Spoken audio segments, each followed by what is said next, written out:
ప్రియులారా, మన ప్రభు అయిన యేసుక్రీస్తు నామంలో మీకు శుభోదయం. ఆయనను గూర్చి అనుదిన ఆత్మీయ ఆహారం మే 4 ప్రభుదినం. నేటి మన ధ్యాన లేఖనం హెబ్రీయులకు రాసిన పత్రిక 13వ అధ్యాయం 16వ వచనం. ఉపకారమును ధర్మమును చెయ్య మర్చిపోకుడి, అట్టి యాగములు దేవునికి ఇష్టమైనవి. వ్యాఖ్యాన అంశం సజీవ యాగం. వ్యాఖ్యాన అంశం సజీవ యాగం. వ్యాఖ్యానం: యాగములను గూర్చి వినగానే యాజకులకు సంబంధించిన విషయములు జ్ఞప్తికి వస్తాయి. నమ్మిన వారు యాజకులేనా? అవును. అయితే యాగములను అర్పించాలి అని వారికి చెప్పబడింది.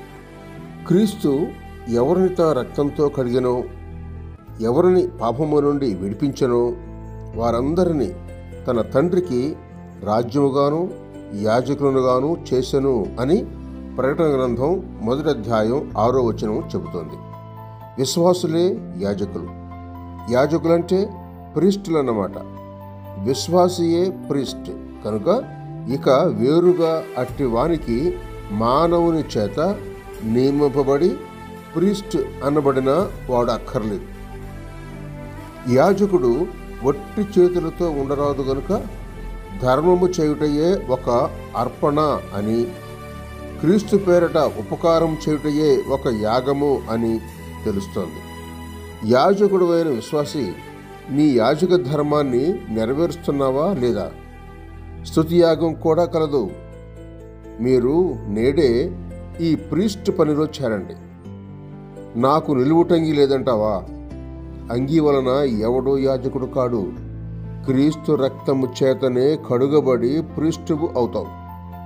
కనుక నీ దేహమును కూడా సజీవ యాగంగా అర్పించి ఆత్మీయ ప్రీస్ట్ తత్వాన్ని ఘనపరచి క్రీస్తును సేవించండి. కాబట్టి సహోదరులారా, పరిశుద్ధమును దేవునికి అనుకూలమును అయిన సజీవ యాగముగా మీ శరీరములను ఆయనకు సమర్పించుకొనుడని దేవుని వాత్సల్యమును బట్టి మిమ్మును బ్రతిమాలుకొనుచున్నాను. ఇట్టి సేవ మీకు యుక్తమైనది. రోమాపత్రిక 12వ అధ్యాయం 1వ వచనం ధ్యానించండి. సహోదరుడు సైలస్ ఫాక్స్. శుభములతో వందనాలు.